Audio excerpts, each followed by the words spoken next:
Catherine Bernardo hindi na mapalagay ngayon dahil tila may kulang sa kanyang buhay na wala sa tabi si Danielle Padilla. Siguro naisip ni Catherine na kapiling niya ngayon ni Danielle si Andrea Brillantes. Yes, masakit at tanggapin ang katotohanan, no, na talaga nga namang kung hindi para kay Catherine Bernardo ang lalaking pinakaminamahal na si Danielle Padilla ay maaari talaga na magiging magwawagi si Andrea Brillantes sa kanyang pagiging mapangahas sa pagmamahal kay Danielle Padilla. Siyempre, marami naman ang nagsasabi na bagay rin naman si Andrea at Danielle Padilla. Kaya siguro nga ay sa nagsasawa na si Danielle sa kagandahan ng isang Catherine Bernardo. At siyempre, iba pa rin naman umano na kung talagang mangyayari na papalitan ng tuluyan ni Danielle si Catherine ay dapat wag naman sana kay Andrea Brillantes. Bakit nasasabi ng netizens ito?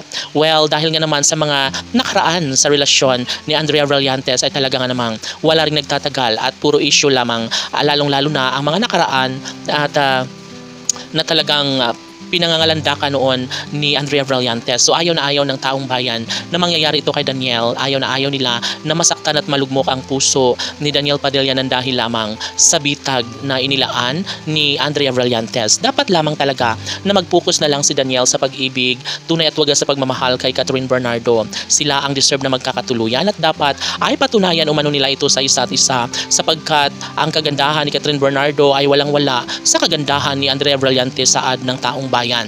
OMG, bakit pa natin may kumpara ang kagandahan ni Catherine kay Andrea Brillantes? Marami ang nagsasabi na walang-wala si Andrea kay Catherine at syempre magkaiba sila ng ganda, magkaiba sila ng aura, no? Sabi nga nila na baka mas nagustuhan ni Danielle Padilla ang naging panlabas na aura ngayon ni Andrea Brillantes kaya nagawa ng aktor na tuluyang talikuran ang pretty girl na si Catherine Bernardo. Siguro nga mayroong mga pangyayari na talagang hindi natin matatanggap, ngunit ano nga ba ang ating magagawa saad ng netizens kung desisyon na ito ni Danielle Padilla, kung mas mahal na mahal niya si Andrea Brillantes, kung mas gandang-ganda siya kay Andrea Brillantes. Kaya siguro nga ay tanggapin na lang natin na hindi para sa isa't isa si Catherine Bernardo at Danielle Padilla.